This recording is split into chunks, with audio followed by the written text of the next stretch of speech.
Mungkin ke atas bantal.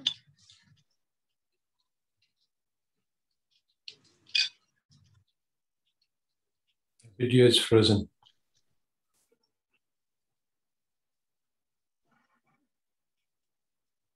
Assalamualaikum. I think Brother Osama has any problem with the internet. Oh, he is join again. Sepertinya Mas Usama ada kendala internet ya. Kita tunggu Mas Usama bergabung kembali. Mohon maaf, saya kurang tahu ya. Keluar ya. I'm sorry. Suddenly I come out from this room. I don't know what's the cause. Baiklah, kita lanjutkan. Agenda pertama adalah pembukaan, kemudian nanti ada sambutan yang pertama oleh koordinator dari The Project Indonesia, Mbak Lisa Listiana, kemudian ada juga keynote speech dari Profesor Asad Zaman, kemudian kita masuk ke materi dari Al-Ustadz Akmal Syafril, baru kemudian penutup. In English, our first agenda is opening. After that, we have a welcoming speech from our coordinator, Mbak Lisa Listiana. And after that, about 30 minutes will be given to our supervisor in the Ghazali Project Indonesia, Prof. Asad Zaman, about 30 minutes. And after that, we have Q&A session, about 10 to 15 minutes. And after that, we have also the main session, the talk from Al-Ustadz Akmal Syafril, also about 30 minutes, and we can close our agenda after that. So in total we have about 90 minutes duration to this agenda. Baiklah, untuk mengawali acara kita pada kesempatan hari ini, mari kita bersama-sama baca basmalah. Bismillahirrahmanirrahim. Tanpa memperpanjang waktu, mari kita berikan kesempatan kepada koordinator The Ghazali Project Indonesia, Mbak Lisa Listiana, untuk menyampaikan welcoming speech. Waktu dan kesempatan kami sampaikan. Baik, Bismillahirrahmanirrahim. Terdengar ya sama ya? Terdengar dengan baik, alhamdulillah. Assalamualaikum warahmatullahi wabarakatuh. Welcome our teacher here, Profesor Asad Zaman. Terima kasih sudah bergabung. Please allow me to speak in bahasa Prof. Inshallah, we have Brother Dimas here and also Brother Rizaldi. Rizaldi will help us to live translate in the chat box. So those who are coming Indonesian, you can see later in the chat. Brother Dimas and Brother Rizaldi will help and assist us to make a translation in the chat box, insyaAllah. Selamat datang kepada teman-teman semuanya. Alhamdulillahirrabbilalamin. Pertama, mari kita panjatkan puji syukur kepada Allah Subhanahu wa Ta'ala yang telah memberikan kita nikmat iman, nikmat sehat, nikmat Islam, sehingga kita pada malam hari ini bisa bersilaturahim virtual. Saya posisinya ada di Depok, Mas Usama ada di Turki, guru kita Profesor Dr. Asad Zaman ada di New York, dan ada juga teman-teman yang bergabung dari Pakistan, dari Malaysia, Masya Allah. Jadi selamat datang pada acara kita official The Ghazali Project Indonesia. Jadi saya mungkin ingin sekilas share ya kepada teman-teman bagaimana awalnya project ini ada gitu ya. Jadi sebenarnya sekitar beberapa bulan yang lalu ya saya ikut kelasnya Profesor Asad Zaman sekitar bulan Maret April ya. Ada 8 sesi awalnya, lalu jadi 9 jam, jadi 9 sesi yang Masya Allah bagi saya itu mendalam sekali. Profesor Asad Zaman menyampaikan topik yang tentang Islamic Revival, bagaimana kita bisa memulai kembali kebangkitan Islam. Jadi setelah saya mengikuti sesi beliau, bagi saya itu menjadi satu titik balik tersendiri gitu ya. Lalu saya mohon izin kepada beliau, apakah boleh kalau materi-materi beliau kita translate ke bahasa, karena kan nggak semuanya dari kita familiar ataupun terbiasa menyimak materi dalam bahasa Inggris. Jadi karena materinya Masya Allah bagus sekali dan beliau alhamdulillah memberikan kesempatan ya untuk mentranslate tulisan-tulisan beliau, lalu juga slide beliau. Nah, alhamdulillah akhirnya waktu itu saya share ya informasi ini ke beberapa grup, dan Masya Allah feedbacknya sangat baik sekali. Ada sekitar 30-an teman-teman yang japri saya dan mau bergabung gitu ya dalam proyek ini. Jadi awalnya proyek ini pure tentang menerjemahkan teman-teman. Penerjemahkan ini saya mau share screen websitenya ya. Jadi alhamdulillah websitenya saat ini udah ada, teman-teman bisa akses di website ini. Jadi kalau nanti teman-teman bisa login buat akun di sini, dan teman-teman bisa download 9 sesi kelas slide dari Profesor Asad Zaman yang sudah ditranslate dalam bahasa Indonesia. Nah, dalam perkembangannya nggak hanya penerjemahan ya, ternyata kita merasa kayaknya selain penerjemahan ada juga kegiatan-kegiatan lain yang kita bisa lakukan gitu. Jadi insya Allah kita saat ini juga sedang open recruitment, teman-teman bisa cek di Instagram di Gozali Project ya Indonesia. Jadi kita ada, nanti teman-teman panitia mungkin bisa bantu share ya link Instagramnya biar teman-teman bisa follow, dan teman-teman bisa juga gabung di tim Gozali Project Indonesia, karena kita saat ini sedang open recruitment sampai tanggal 3 November. Jadi teman-teman silahkan bergabung, bisa gabung ke divisi program, bisa gabung ke divisi humas publikasi, ataupun bisa ke tim penerjemahan ya. Jadi ada 5 divisi, teman-teman boleh pilih, dan sangat welcome sekali misalkan ada teman-teman yang mau berkolaborasi ya untuk nanti program ke depan gitu. Jadi so far kita rencananya akan membuat webinar rutin sebulan sekali, dan juga ada close kelas yang nanti teman-teman yang mau bergabung bisa menghubungi ya nanti tim Gozali. Jadi insya Allah nanti Prof. Asad akan menyampaikan apa sih sebenarnya Gozali Project gitu ya. Jadi dari saya prolognya ini saja ya, memberikan gambaran kepada teman-teman apa yang kita lakukan di Indonesia dan saat ini perkembangannya seperti apa, dan teman-teman sangat welcome untuk nanti bergabung di tim Gozali Project Indonesia. Demikian kurang lebihnya, mohon maaf, saya kembalikan lagi ke Mas Usama. Selamat menyimak. Terima kasih sekali lagi kepada guru kita Profesor Zaman yang sudah berkenan hadir, dan juga udah Akmal ya mungkin kalau sudah bergabung. Terima kasih juga Mas Rizaldi, Mas Dimas, Mas Usama, teman-teman tim Gozali Project yang selama beberapa bulan terakhir ini sudah menyiapkan dan sudah berfungsi, karyanya bisa kita nikmati bersama insya Allah. Baik, terima kasih. Wassalamualaikum warahmatullahi wabarakatuh. Waalaikumsalam warahmatullahi wabarakatuh. Terima kasih Mbak Lisa. Insya Allah koordinator kita di The Gozali Project Indonesia. Alhamdulillah beliau sebagaimana tadi disampaikan latar belakang dari pendirian ya barangkali The Gozali Project yang diinisiasi oleh Prof. Asad Zaman, memang dari keikutsertaan beliau di sejumlah kelas perguruan dengan Prof. Asad Zaman yang beliau rasa sangat luar biasa. Sedikit banyak kelas tersebut juga saya rasakan setelah di-share juga di kanal-kanal YouTube yang dimiliki oleh Prof. Asad Zaman. Now we are going to be in the next session, and it is our main session actually. The keynote speech from our Ustad, our mentor, our tutor also, Asad Zaman.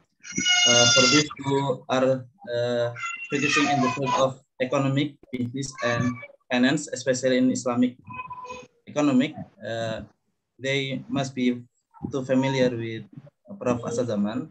Me personally, 2 or 3, 4 years ago when I was in Gontor in doing my bachelor in Islamic economic and law, I can only find your works in our libraries. Alhamdulillah, in the second day we can meet face to face, though through online, through this Zoom. Alhamdulillah, everyone who are focusing his study in economic, of course, be familiar with him. But for the others, maybe we can give some introduction to know about Asad Zaman. He is well-known economic, and also I guess not only economics, but now also in Islamic thought, deeply in philosophy and also other field. But he gains his bachelor in MIT, and master degree and doctor in Stanford, and he has so many works that can be easily reached in our libraries in Indonesia. But without further ado, we can give the opportunity to Prof. Asad Zaman to give his speech about 30 minutes, Prof. And after that, we have Q&A session about 15 minutes. And the floor is yours, Prof. Asad Zaman. Okay, Bismillahirrahmanirrahim. Thank you very much.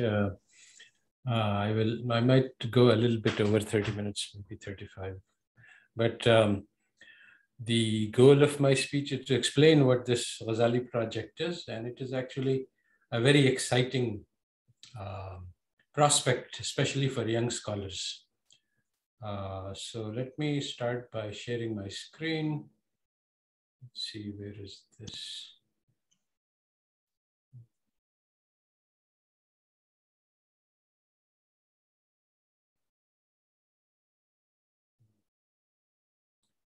Okay, I have to do this again.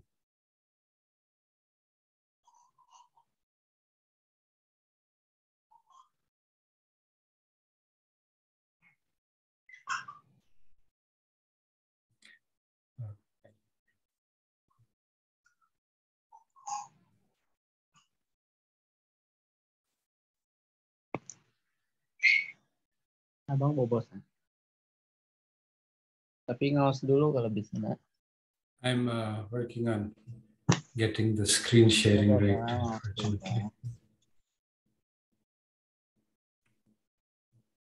Do you need me to assist the share screen, Prof? No, I've got it finally. I was having some trouble.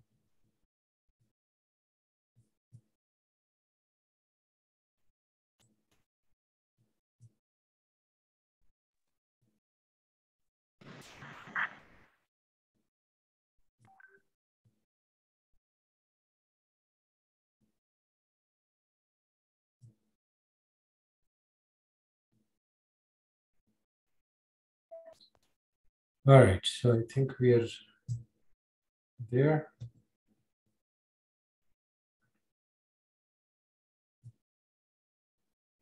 Okay, so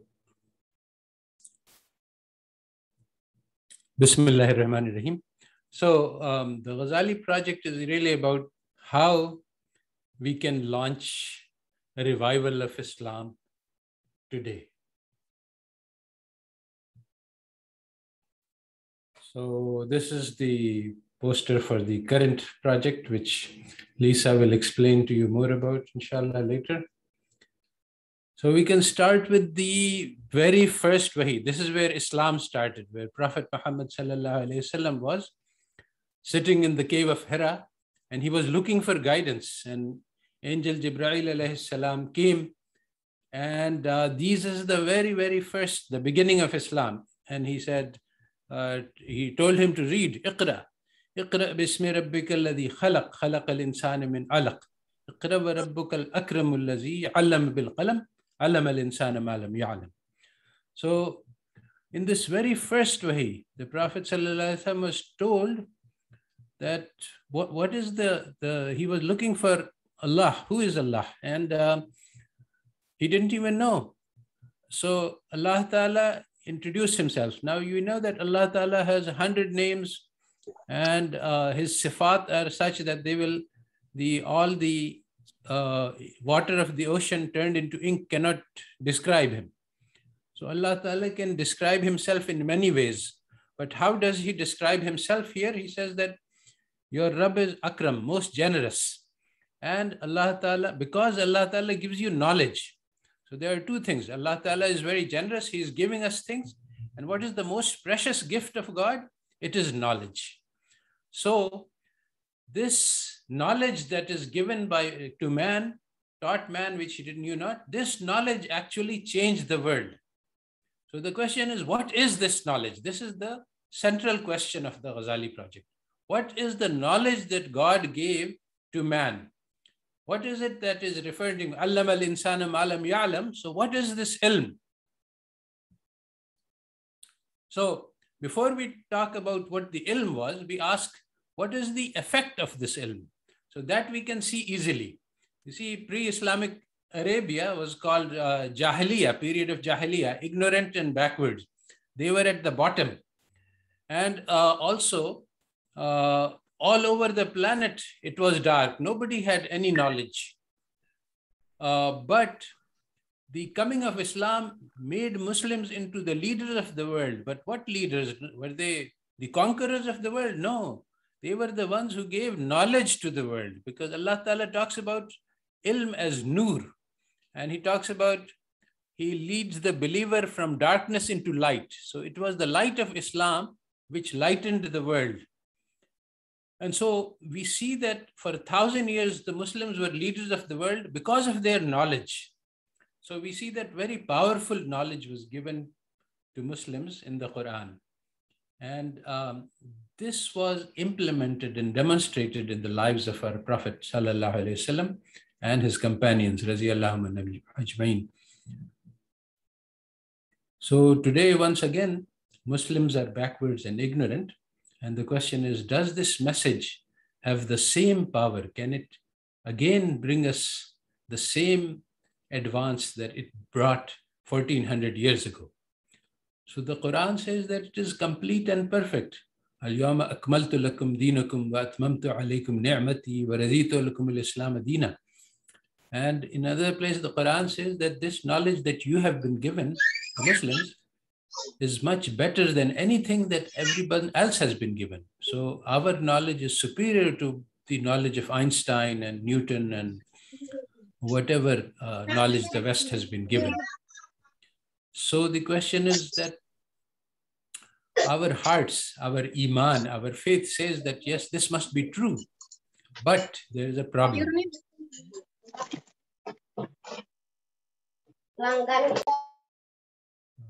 Need to mute everybody.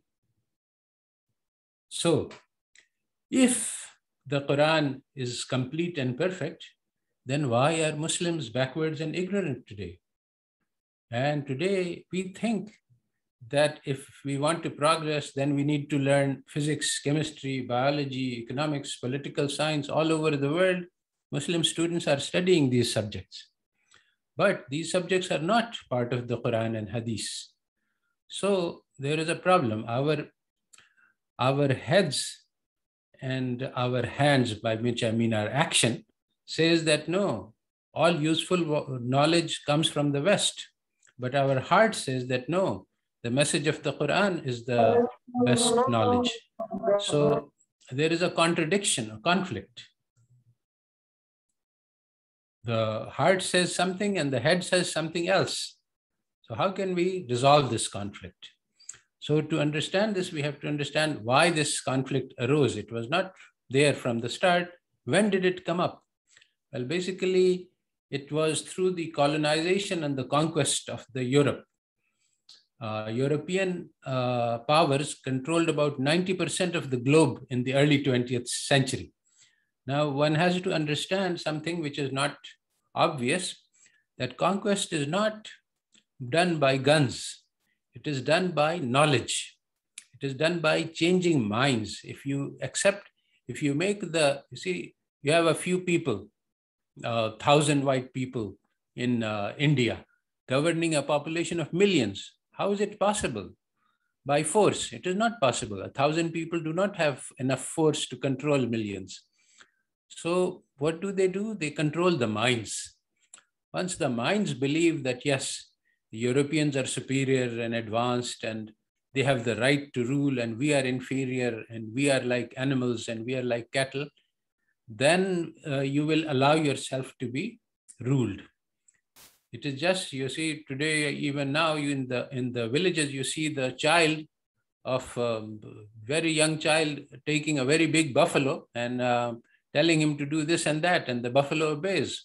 The buffalo has a lot more power, but the mind of the buffalo is not powerful enough to resist. So the conquest of the world led to the conquest of our minds. And whose minds? My mind and your mind.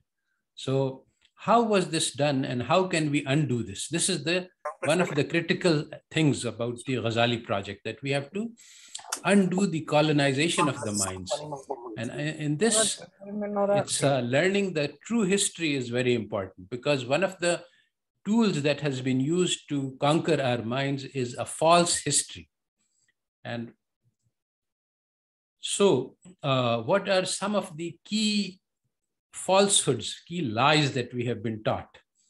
Well, the basic lie is racism, that only the white race is capable of rational thought.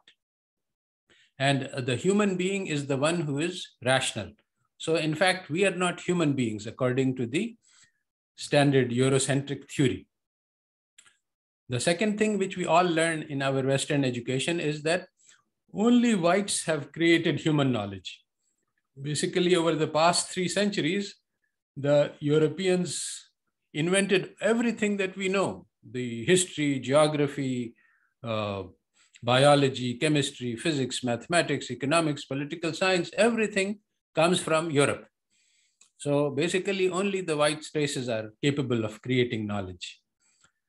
It was this misconception, this racist idea, that led to the global conquest by the whites. They did not treat other people like human beings, they treated them like animals, and they killed like animals. And everybody who has been colonized has experienced how mass murders and genocide has been done by the colonizers, with the which has created the ideas in their minds that we are just like insects, and also in our minds, unfortunately. The killing of Iraq, 1 million children, 1 million people, civilians killed, and the whole country destroyed. And nobody says anything, because these are not human beings, these are inferior. So this philosophy of social Darwinism, which is part of the West, that we human beings are just animals, and this world is like a jungle.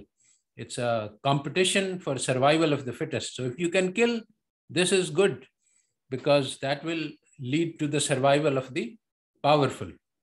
Again, all of these false philosophies are used to justify the colonization and conquest done by Europe.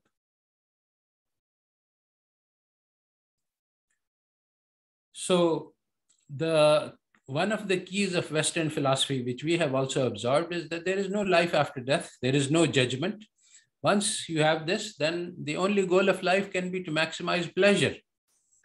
So, and there is no need to think about others, no need to have compassion, love, help others, because we only have one life to live. Let everybody live according to their own pleasure.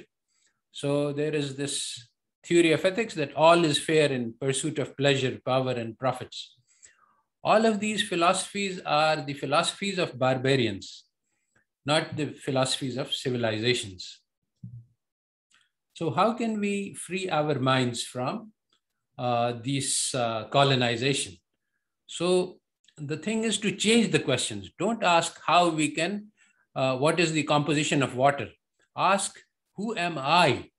We don't need to learn about H2O. We need to learn about who this person, who created me, who created the universe. What is the purpose of my life? How can I spend my life in the best possible way? How can we construct a good society? So Western knowledge gives us the wrong answers to these key questions. And this is the key to understanding the failure of Western knowledge. The Western strategy is to change the question. At MIT, when I was studying, I asked my professor, what is the meaning of life? What should I do with my life? And the professor gave me the wrong answer. He said that, let's learn first how to do 2 + 2 = 4. Learn calculus. First learn the simple things, then you can learn the difficult things. But this was the wrong answer, because no matter how much chemistry, biology, physics, mathematics you learn, you will never learn the purpose of life. And without knowing the purpose, you will waste your life. Because if you don't know the purpose of your existence, then you will do things which are not related to the purpose. So Allah Ta'ala has explained how this problem arises. Allah Ta'ala says that, have we not shown him the 2 highways? فَهَدَيْنَاهُ النَّجْدَيْنِ. And Allah Ta'ala says, فَمَنْ شَاءَ اتَّخَذَ إِلَىٰ رَبِّهِ سَبِيلًا. So there are two highways. One leads to God and the other leads to Shaitan or Jahannam. So the Western highway, which we are learning and our education teaches us, how can we get more pleasure? How can we get more money? How can we get more power? And this is the way of life. The Eastern highway is to serve the creation of God for the sake of the love of God. So what is useful knowledge? Well, it depends on what your purpose is. If you want to conquer the world, if you want to kill all the people, then you should study physics and build atom bombs. If you want to learn about who you are, then you have to work on your heart and soul and how to develop your hidden capabilities. And for that, no matter how much chemistry you study, you will not learn how to be a kind person, how to build your connection with God, how to live a rich life. All of these things, there is no answer in chemistry. So what is a colonized mind? A colonized mind is one which has accepted the Western goal of life, that life is about pleasure and power and profits and money. And then we believe that we are objects. Human lives are for sale in the labor market. And today, nearly all students all over the Islamic world believe that they are human resources, that they are studying so that then after they get their degree, they will be sold in the labor market for the highest bidder. So the value of their life is how much they earn. When students come to ask me what I should study, they ask which career will give me the maximum amount of money. So they're looking to make money from their education. And this is wrong, because this means that we are cheap. We are for sale for dollars. And this is not true. The Quran teaches us that we are not for sale. Allah Ta'ala tells us that whoever saves one life, it is as if he has saved the whole of mankind. So this is very strange, because it says that one life equals 7 billion lives. Today, there are 7 billion people on the planet. This doesn't make sense. How can you do it mathematically? 1 equals 7 billion? This is wrong. But the Quran is talking about the potential. You see, the seed, it contains a tree, not just a tree. The tree will have more seeds, and the more seeds will have more trees. So one seed is equal to millions of trees if it develops the potential. Just like that, our lives also have the potential to change billions of lives. So how can we develop this potential? How can we grow in such a way, just like the seed grows into a tree? How can we grow so as to become what we were meant to be? Now, this question, there is no answer in all of Western sciences. So in order to learn the value of Islam, we must learn the value of our own selves, our own human lives. So there are two highways. One is the Western highway, in which we are cheap. We are human resources. We are for sale in the labor market. And if you take a Western education, it will tell you how you can get the largest number of dollars in your life. That's one highway. The Eastern highway is that we are human beings. And so our lives have already been sold to God. Allah Ta'ala has purchased the souls and the property of believers. بِأَنَّ لَهُمُ الْجَنَّةِ. So our lives are infinitely precious. No matter how much, millions of billions of dollars, all the money in the world cannot buy our life. So in that case, there can be no labor markets, because our lives are not for sale. So we need, in economics, we need new ways to think about production and consumption, because it cannot be done in the capitalist model. Similarly, we need different educational models. The human resources are trained for skills valuable in the job market, but the human being has to be trained personally. Every human being has a different potential. So the teacher has to assess who is this student, what is his or her capability, how can we create the best education which will develop the hidden capabilities. So there is a motto about on a madrasa. Here we do not teach fish to fly, and here we do not teach birds to swim. Every student has to be trained according to their own potential. You cannot give standard education to everybody. And this is what the purpose of the Western education is. It is to turn every student into a standardized part which can fit into the factory of capitalist production. But Islam is very different. So now we come to the Ghazali project. How can we launch an Islamic revolution today? How did the final message of God, which was written in the Quran and demonstrated in the life of our Prophet Muhammad sallallahu alaihi wasallam and his companions, how did they change the world? And how can we use this message to change the world today? And so the key is that this starts with an internal revolution. The revolution must be made inside ourselves. The Western highway tells us how to build cars and how to build bridges.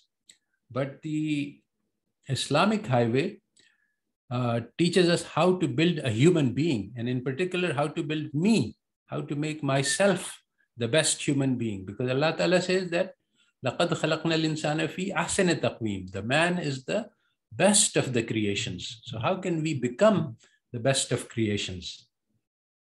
So there are 3 steps in the Ghazali project. One is the deliverance from doubt, al-munqidh min ad-dalala. This means that there are many, many messages in front of us. There is the West and the East, and there is communism and socialism and capitalism and many, many other ideologies. And within Islam also we have many factions. So how can we find the truth? And how can we be sure that we have found the truth? This is the doubt. Maybe this is true, maybe that is true. This is the problem. The first problem is to how to find the truth and how to be sure that we have found the truth. The second step is tahafut al-falasa. Tahafut al-falasa means we reject Western knowledge. They have confused the minds of everybody on the planet, and they have made things which are dirt look like gold, and they've made things which are golden look like dirt. So we have to understand the illusion. We have to free our minds from the colonization. And the third step is to rebuild the whole stock of human knowledge which has been corrupted by the West on new Islamic foundations. So these are the 3 steps. So we go through briefly the 3 steps. The first step is, how can we get certainty about the truth? So in his own book, Ghazali says that he looked at all of the existing factions at that time. And he learned that most people are just following habit. They believe something because everybody else believes that. So they haven't really thought about what it is. This also includes about Islam. I mean, if we believe in Islam because our parents believed in it, then this is not true knowledge. So how can we find about the truth? So he thought and thought and thought, and he found that reason cannot lead to the truth, and the empirical evidence, our senses, cannot lead to the truth. Because he says that our senses, they often make mistakes. Sometimes we see water and there is no water there. Sometimes we see dreams and there's nothing there. And so the evidence of the senses is not reliable. And also reason is not reliable. If we just think about how many times we made logical arguments, but we came to the wrong conclusion, it's obvious that reason is not a reliable guide to truth. So how can we get to the truth? So he said that after thinking and thinking and thinking, I found that there was no solution to this problem. So I fell into despair and I became sick because I could not find a way out. And then Allah Ta'ala put Noor into my breast, and that Noor was the key to knowledge. So how do we get certainty? Certainty comes only from the Noor of Allah. Now, very interestingly, both Descartes and Hume, leading Western philosophers, follow exactly the same path, and they have exactly the same argument, but they go astray at the last step. So they don't know about the Noor of Allah. So Descartes comes to this, I think therefore I am. And ultimately, he goes the same path. He says that once I know that I exist and I know that God exists, and then God is not a deceiver. So this is one method. And Hume also says exactly the same thing. In fact, they have actually plagiarized from Al-Ghazali. They have copied his material without acknowledging it. But Hume replaces God by nature. But what he has written is very, very similar to what Ghazali has written. So neither of these people understood what Nur of Allah is. So this is the problem. They did not get to the right place, and everybody else later on built on their flawed copies of Ghazali. So the key Western position today is about knowledge is called logical positivism, and it says that all human knowledge comes from empirical evidence and logic. This was already rejected by Al-Ghazali. Al-Ghazali said that logic and facts cannot lead us to the truth. It is only comes from the Nur of Allah. But today, all of Western knowledge is built on this logical positivism. And so what is wrong with logical positivism? One is that the most important questions we face, like what is the purpose of life? How should we live as human beings? These are not possible to learn by facts and logic. And in fact, even in more simple areas like science, like chemistry, biology, facts and logic are not enough to lead you to the truth. You need the ilham of Allah. And certainty does not come from facts and logic. It comes from having illumination of the heart by Allah. So these are just three basic facts. So the key insight of Ghazali is that certainty, which we are looking for, the truth, is a condition of the heart. It's only the heart which can see the truth. It is not the mind. Now, the problem that with the West is that West rejects the heart as a source of knowledge. West says that only we have our brains and our eyes. So this is what logical positivism is, that knowledge comes from the eyes, the observation, and from the brain's logic, but not from the heart.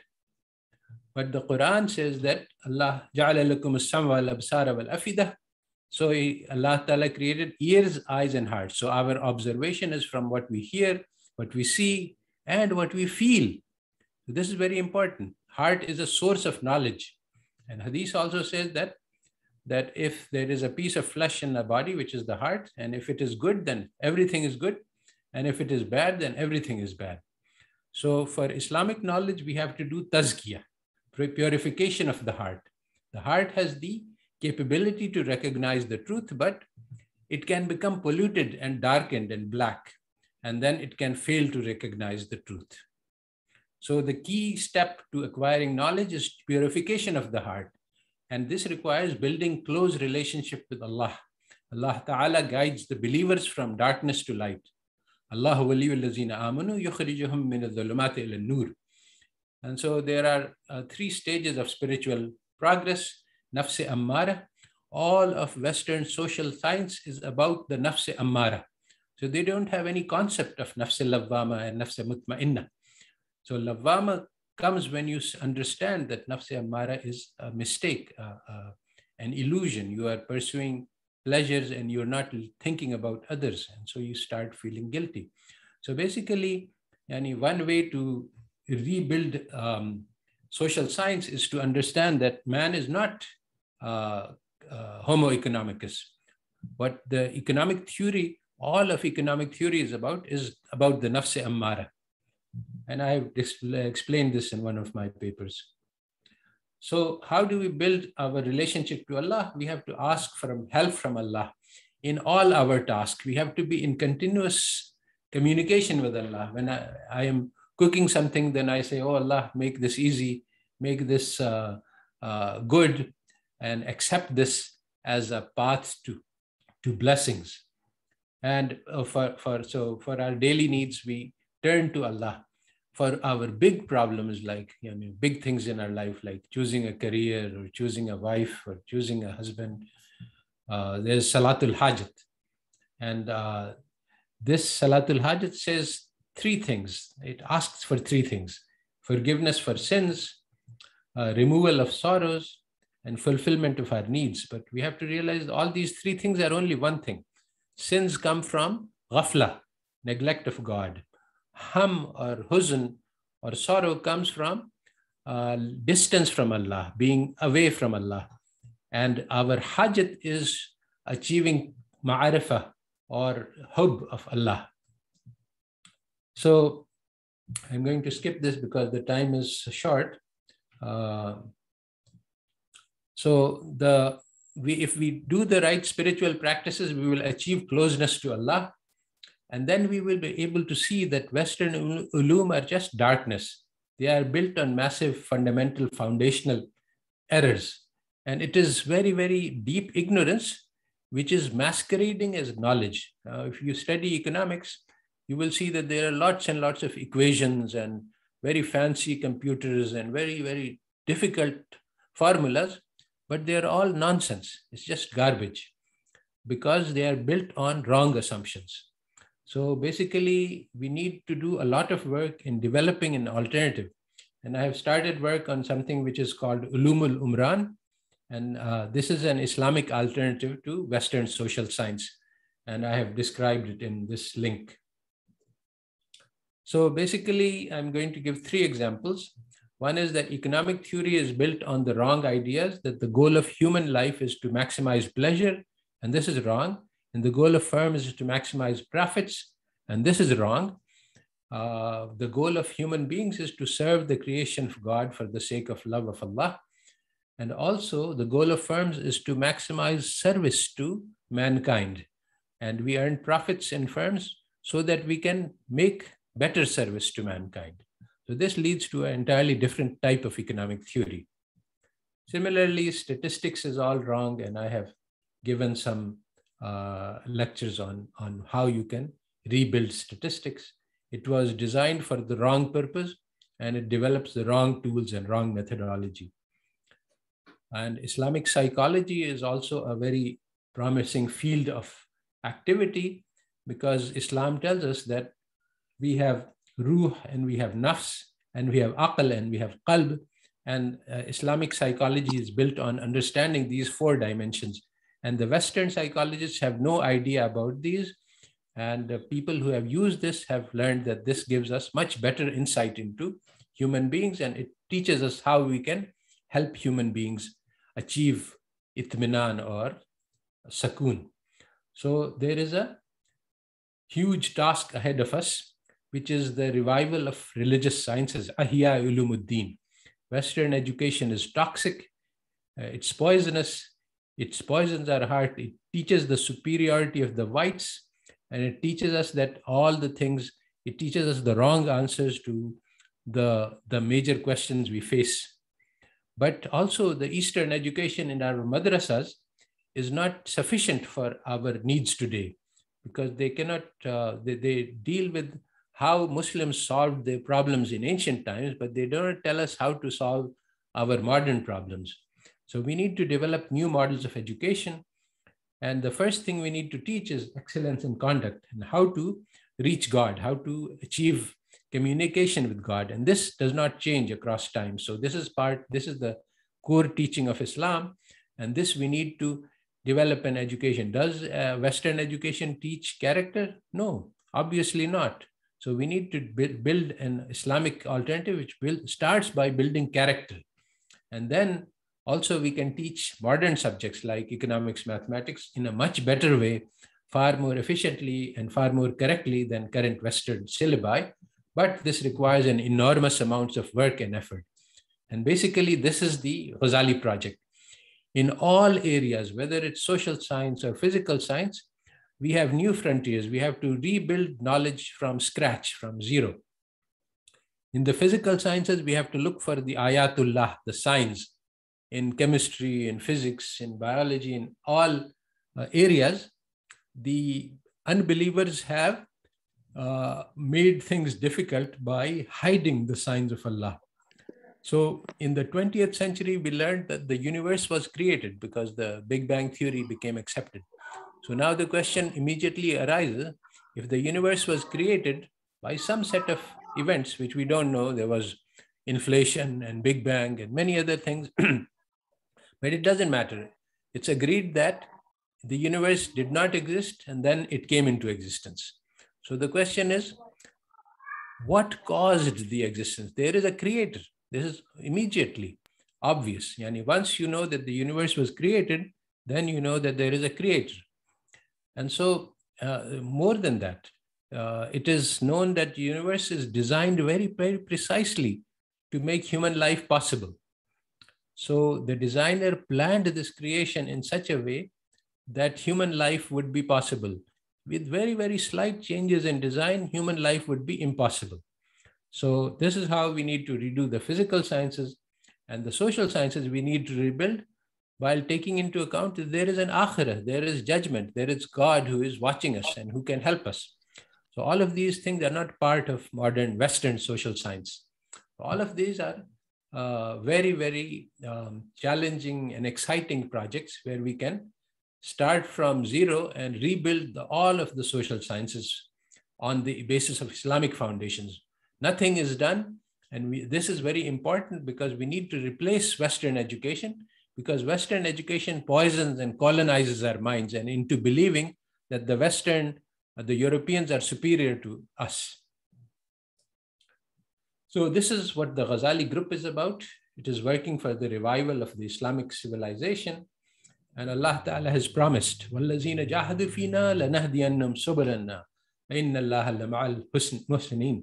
So if we work for this, Allah Ta'ala will show us the ways to do this. This is a great promise from Allah. If we make the juhd, we will find the fruits from Allah. So there are many, many tasks which need to be done. And there is a short course, an Islamic revival, which has now been translated into Indonesian by Lisa, who is heading the Indonesian chapter of the Ghazali group. There is also a long course with 50 lectures, which I would like for people to take from me personally, and then they can become teachers of this course to other groups and take this knowledge to the Ummah. There are also lots of things that if people are interested in doing, I can assign them projects to produce the knowledge, how to, there are many, many areas which are open. All the areas are open, in fact. So the question is, how can we produce new knowledge to replace the Western knowledge? And then we can participate in spreading the message. And there are many, many administrative tasks, building lists, sending emails, doing social media, etc., which are involved in publicizing. So this is the last slide, and I will stop here, and we can take questions and have more discussion. Okay. Thank you so much for your presentation, Prof. I guess all participants are benefited from this speech, and I take notes from some point that you have presented, like the fact that our minds has been conquered and also has been colonized by Western epistemology, Western knowledge, and we have to decolonize it by so many steps. Regarding this, I am remembering the idea from Prof. Syed Naqib Alatas. He also have the project of Islamization of contemporary knowledge that has 3 steps: the Westernization, and after that the integration, and the last is Islamization itself. But you have mentioned the postulate coming from Ghazali from his 3 books, Al-Munqidh min ad-Dhalal, and then Tahfut al-Falasifah, and also Ihya Ulumuddin. Inshallah, shortly we will also hold some we say in Indonesian ngaji, ya.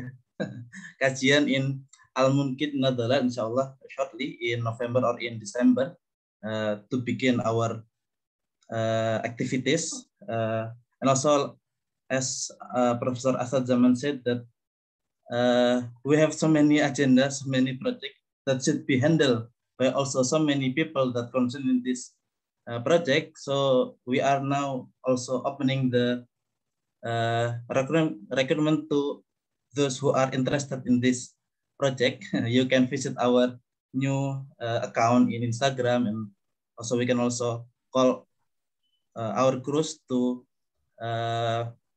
doing further in this agenda. But now we are reaching our Q&A session. We have 10 to 15 minutes, and I have seen that Mr. Joan has raised his hand. Maybe you can ask the question directly to Prof. Asad. Mas Yes, Joan. go ahead and unmute yourself and ask the question directly. Okay. Oke, Mbak Joan. Assalamualaikum warahmatullahi wabarakatuh.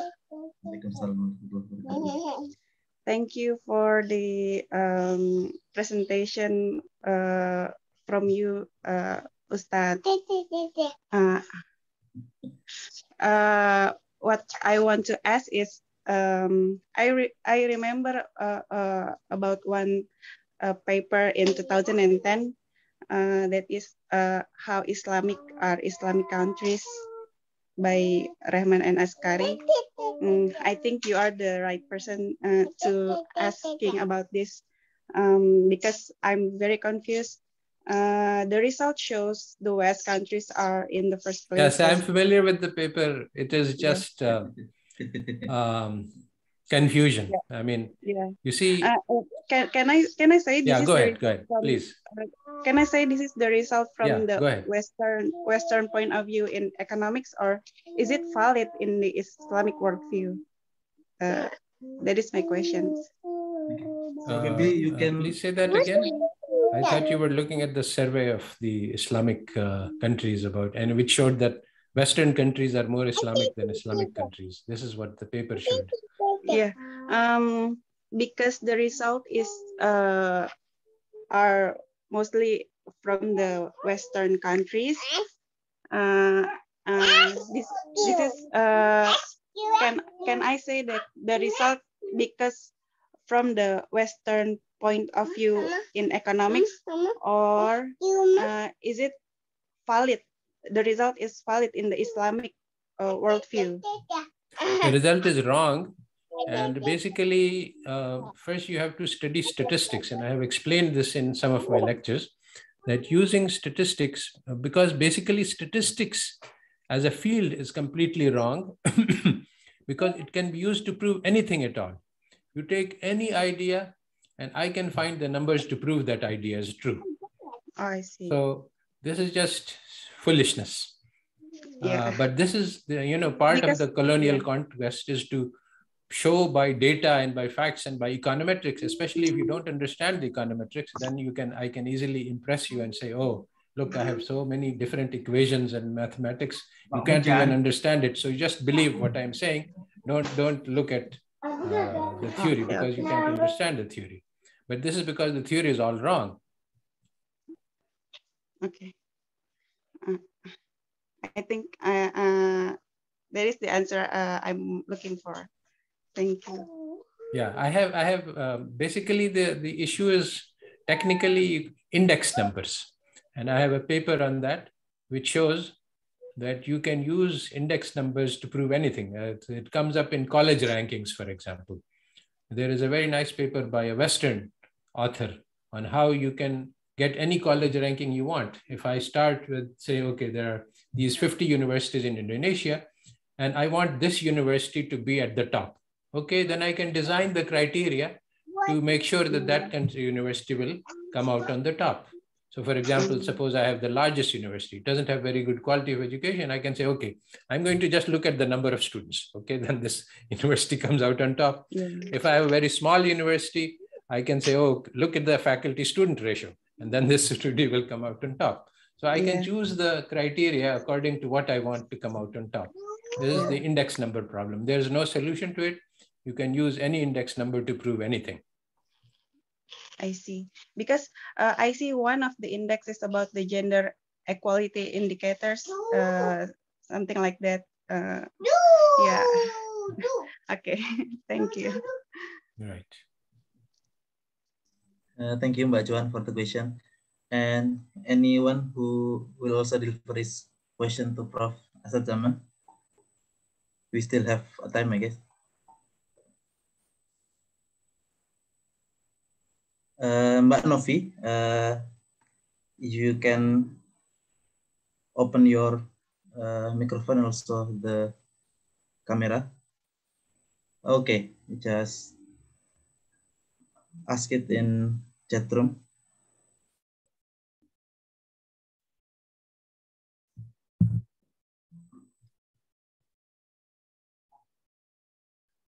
Okay.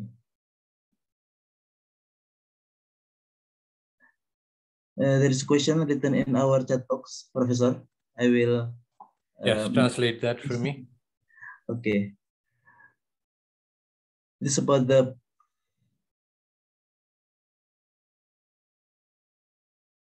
He asked, do we, as a contemporary Muslim, has been coming back to our Jahiliyah era, Bhagwan's era, and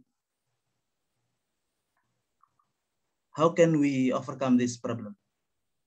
I guess. Yes, we have become, you see, the Western civilization is really Jahiliyyah because they call themselves civilized. There's a very nice joke by Gandhi. Somebody asked him, what do you think about Western civilization? So he said, that would be a very good idea. They are not civilized yet, but if they became civilized, it would be very good. So basically, over the past 3 centuries, the West barbarians conquered all the world. And this is something which is pattern, goes from history. You know, Genghis Khan and his Mongols, they conquered the world, and Alexander the Greek, he conquered the world. And so throughout the times, there have been barbarians who have no civilization, no culture, no knowledge, but they're very strong and they conquer the world because civilization means that people are gentle and kind and compassionate and they do not like war. So if you are a barbarian, you love to make war. And today, even now, you see, even the idea that you can live at peace doesn't occur to the barbarian. So for example, you see Samuelson Huntington, he said, okay, now the USA has so much power that nobody can make war against it. So now the time of war of nations is finished because nobody can do differently from us. And now it will be war of civilizations. So the idea that, you can have peaceful civilizations, this idea doesn't occur. Why does it have to be war of civilization? Why cannot it be peace of civilization? But this, for the barbarian, the idea that 2 civilizations can live at peace is not possible to think. So this is the problem that we are facing, that we have also absorbed these Western ideas and values, and we think that it is always war and always conquest. And this is barbarian philosophy, which is embodied in Western knowledge. And this we have to eliminate this is Jahiliyyah. Barbarian philosophy is Jahiliyyah, and we have to get rid of this in order to achieve the knowledge of Islam, the Nur of Islam, which comes from the guidance of Allah and the purification of the heart, the tazkiyah. Oke, Bro. Mungkin secara sekilas tadi jawabannya adalah bahwa kita berada di era jahiliyah memang, karena bahkan peradaban barat itu sendiri kurang lebih jahiliyah begitu, dan cara untuk terlepas dari jahiliyah, dari kegelapan, ya menuju cahaya, menuju nur ya, dan itu dengan ilmu pengetahuan Islam yang dicoba usahakan dengan proyek ini, Ghazali Project ini. Maybe we will be going to the last question to Prof. Asad Zaman. If there is one who will ask the question. The last question from Mas Reza ya.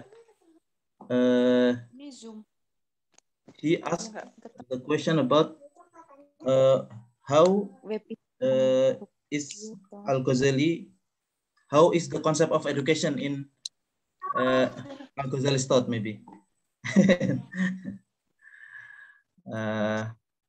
And then we can produce someone who will be like Salahuddin Al-Ayyubi. Yes. Actually, this Salahuddin al-Ayyubi was a conqueror, and this is certainly part of the Islamic effort, but it is a misconception to think that physical conquest is the primary job for Muslims. The primary conquest is conquest of minds, and the primary battle today is the battle for the minds and hearts, which depends on revising the education. Once this is done, then the physical conquest is an easy part. That is not the more difficult part. So it is not, we don't need to produce warriors. We need to produce intellectuals, people who can defeat the West in the intellectual battles. Secara sekilas beliau sampaikan bahwa barangkali perlu kita pahami bahwa kejayaan yang sejati itu bukan kejayaan fisik ya, dalam arti kejayaan Islam itu penguasaan fisik atas teritori tertentu, tapi yang jauh lebih penting adalah kekuasaan atas akal kita, penguasaan ilmu pengetahuan, yang dengan begitu yang lain akan mengikuti. Jadi meskipun kita barangkali menjadikan Salahuddin al-Ayyubi sebagai figur teladan, tapi tidak cukup di situ. Kita harus tahu bahwa kalau menurut bukunya Prof. Najib Ihsan Al-Kilani itu ya, itu kan 100-200 tahun yang lalu ada Al-Ghazali yang mengembangkan ilmu pengetahuan agama itu Ihya Ulumuddin. I guess we have reached our last question to Prof. Asad Zaman. There are a few remaining questions in the chat. One was about the mutakallimin, and I think this is true that part of you see that the Tahafut al-Falasfa is the revival of the mutakallimin, but this is also only one part of the job. The real job, the more important job, is the revival of the religious sciences, Ihya Ulumuddin, which is, the Tahafut al-Falasfa or mutakallimin. This is just saying that the West is wrong, but that is not enough. What we have to show, what is right, and to show what is right, we need to do the revival of the Ihya Ulumuddin. So mutakallimin is only because Muslims are enchanted by the West. If the Muslims were believing in Islam, then we would not need the mutakallimin at all. We would say, okay, forget about what the West has done, just build. But because the Muslims are so impressed by the West, we need to do the mutakallimin part. Otherwise, the mutakallimin part, the rejection, the tahafa, is not necessary. So that's one thing. Now, there's another question about Islamic economics. So yes, our deen does not teach us theory, it teaches us practice. So if you want to build Islamic economics, it's not enough to build a model, but models are necessary. It's true that we cannot build an Islamic economic system without having a model for it. So theory is necessary, but theory has to be demonstrated in practice. We have to build actual, real working models. And so that is definitely an important part of the project, is to build an alternative to the capitalist systems. And there are many, many different models in place. Waqf is a very important part of the Islamic model. You see, the key difference between the capitalism model is that what to do with money. So in the capitalist model, if you have a millionaire, the capitalist says that you take your million and turn it into a billion, make more money. If you have money, what should you do with? Make more money. But this is complete nonsense. In the Islamic system, if you have more money than you need, then you should spend it on others. And that is the concept of the waqf. So I am in process of preparing syllabi and alternative methods of education and courses. And we need that to be done on a massive scale, because everything, all of the Western subjects need to be rewritten. I think this takes care of the questions in the chat. So maybe we can. Thank you so much, Prof. Asad Zaman. Okay. I guess that is the one very last question to you, because we have very limited time. Maybe this is not our last agenda. Oh, yes. in next month, next year, or maybe in the very short period of time, we will also hold this agenda again and again with you and also with all participants. But we have to step further to our next agenda. Our next speaker is also being with us now, Al-Ustadz Akmal Syafril. Bagaimana kabarnya? Assalamualaikum, Ustaz. Assalamualaikum warahmatullahi wabarakatuh. Waalaikumsalam warahmatullahi wabarakatuh. Kabar baik, alhamdulillah. Alhamdulillah.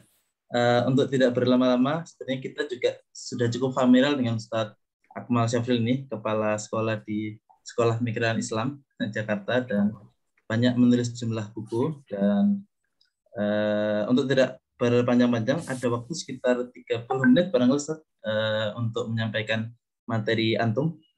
Waktu dan tempat kami persilakan Ustaz. Ya, terima kasih. Bismillahirrahmanirrahim. Assalamualaikum warahmatullahi wabarakatuh. Alhamdulillah hamdan katsiran kama amar, asyhadu an la ilaha illallah wahdahu la syarikalah wa asyhadu anna Muhammadan abduhu wa rasuluh la nabiyya ba'dah. Allahumma shalli wa sallim wa barik ala Muhammad wa ala alihi wa sahbihi wa man tabi'ahum bi ihsan ila yaumiddin. Amma ba'd. Alhamdulillah, segala puji dan syukur kita aturkan kepada Allah Subhanahu wa taala atas nikmat iman dan Islam, nikmat ukhuwah, nikmat kesehatan dan kesempatan untuk berkumpul dalam acara launching The Ghazali Project Indonesia ini.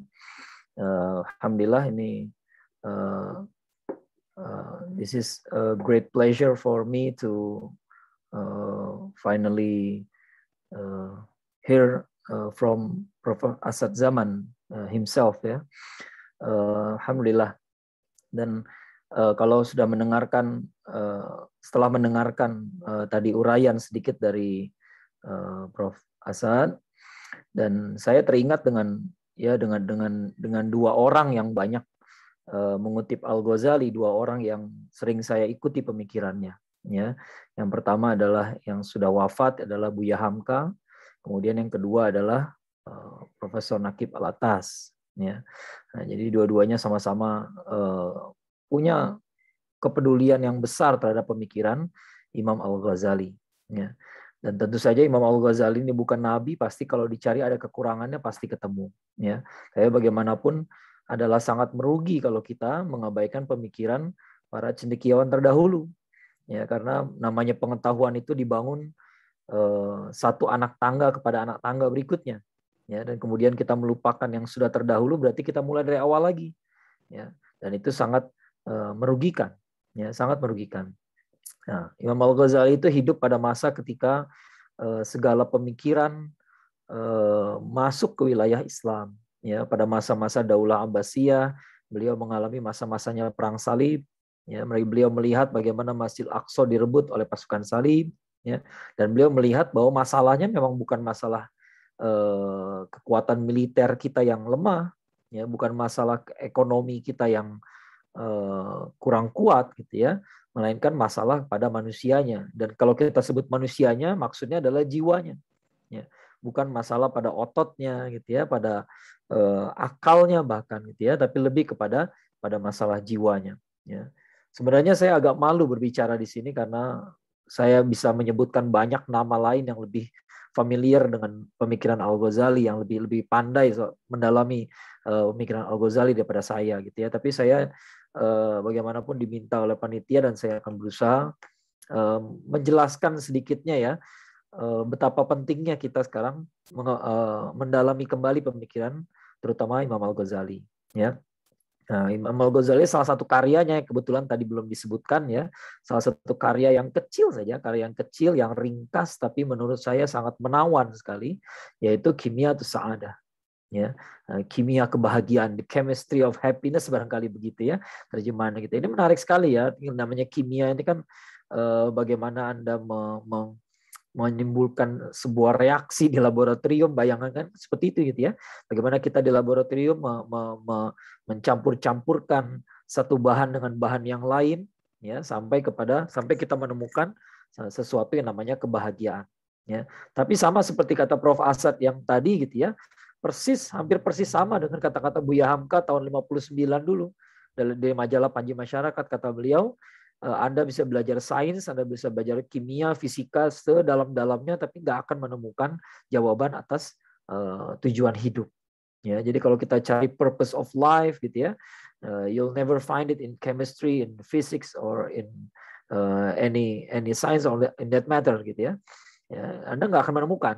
Ya, Anda hanya akan menemukan cara, ya, atau cara kerja barangkali gitu ya, cara kerja apa, how this life works ya. You can answer that in biology, from physics, from astronomy, but you can never answer the purpose of life. Ya, itu pertanyaan yang tidak akan Anda temukan dalam sains. Ya, itu ketemunya di mana? Ya di agama. Ya, di agama itu mengajari sesuatu yang tidak akan dicapai oleh akal manusia dengan sendirinya. Itu keyakinannya Buya Hamka. Ya, jadi kita butuh sesuatu supaya kita sampai ke situ. Ya, tapi kita bisa sampai ke situ. Ya, jadi bukan kita nggak akan ngerti sama sekali gitu ya, tapi bisa. Ya. Dan Buya Hamka juga menulis buku yang dengan ide besar yang sama dengan Kimyatus Sa'adah gitu, yaitu tasawuf modern. Ya, beliau mengatakan bahwa ketika saya di penjara, buku yang banyak saya baca tuh salah satunya adalah buku saya sendiri, yaitu tasawuf modern. Ya, di situ beliau kata beliau, Hamka yang masih muda menasihati Hamka yang sudah tua katanya gitu ya.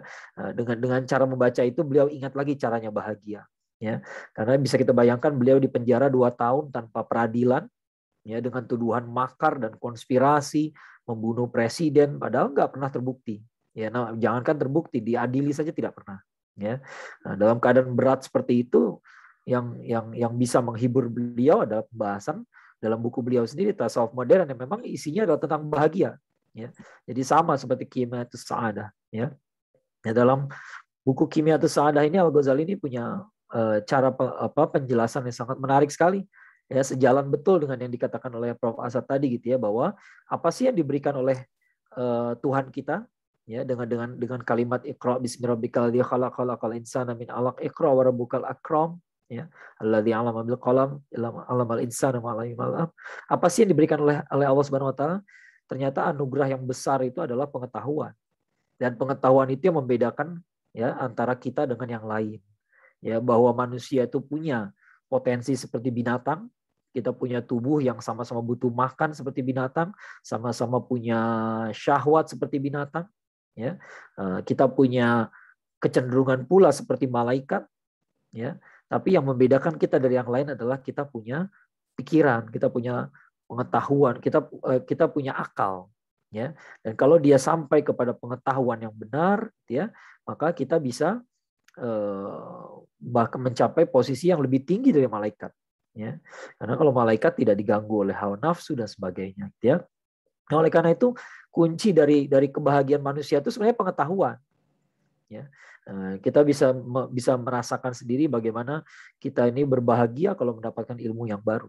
Ya, tadi diceritakan bagaimana The Ghazali Project Indonesia ini berawal, yaitu dari orang-orang yang merasakan kelezatannya, kelezatan ilmu, benar kan?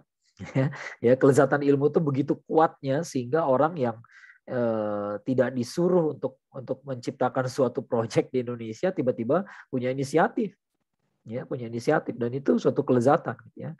Memang ilmu itu suatu kelezatan yang sering diabaikan orang, ya. Pengetahuan itu adalah sebuah kelezatan. Pengetahuan apa? Tentunya seperti yang dibilang tadi, bukan pengetahuan soal kimia dan sebagainya, ya, tapi pengetahuan tentang yang pertama tentang diri sendiri. Ya, jadi kalau kita baca Kimyatus Sa'adah itu bab-babnya itu adalah tentang pengetahuan tentang diri sendiri. Kita harus tahu siapa kita, ya, manusia itu apa, apakah manusia itu jasad saja atau jiwa saja. Ya, kalau kita hanya memahami manusia sebagai jasad, maka kebutuhan jasadi itulah yang terus-menerus kita penuhi. Ya, makan saja terus, tapi apakah makan terus jadi bahagia? Tidak. Ya, tidur saja terus, tanpa tidur kita nggak akan bahagia, tapi kalau tidur terus apakah bahagia? Ya, kan nggak demikian, ya. Lalu kita penuhi semua keinginan jasad kita nggak menemukan kebahagiaan, ya. Nah, kita akan menemukan kebahagiaan kalau kita mengenal siapa diri kita punya ruh, kita punya jiwa, dan jiwa itu ingin mengenal siapa penciptanya, ya. Maka masuklah pada bab berikutnya, mengenal Allah, mengenal pencipta kita, ya. Tanpa mengenal pencipta kita nggak akan bahagia. Ya, sebenarnya Allah Subhanahu wa taala punya hak untuk berbuat apa saja kepada kita. Tapi karena sayangnya Allah pada kita, maka Allah melakukan segalanya dengan hikmah. Ya, bukan tanpa alasan saja. Ya, sebenarnya Allah punya hak saja. Kalau Allah mau semua manusia masuk neraka, atau semua manusia masuk surga, atau semua orang jahat hidupnya enak, hidupnya sukses gitu ya, atau semua orang baik hidupnya susah, bisa-bisa saja. Ya, bisa saja Allah melakukan hal demikian, tapi Allah menghendaki kita mendapatkan hikmah. Ya, kita mendapatkan pengetahuan mana yang baik, mana yang buruk. Ya, dan oleh karena itu tindakan Allah tidak acak. Ya, nah, itu adalah kenikmatan yang Allah berikan. Maka kita dapat pengetahuan. Ya, kita dengan mengenal Allah, kita mengenal tujuan hidup kita. Kita mengenal kemana kita akan kembali. Ya, dan dengan cara itu kita berbahagia.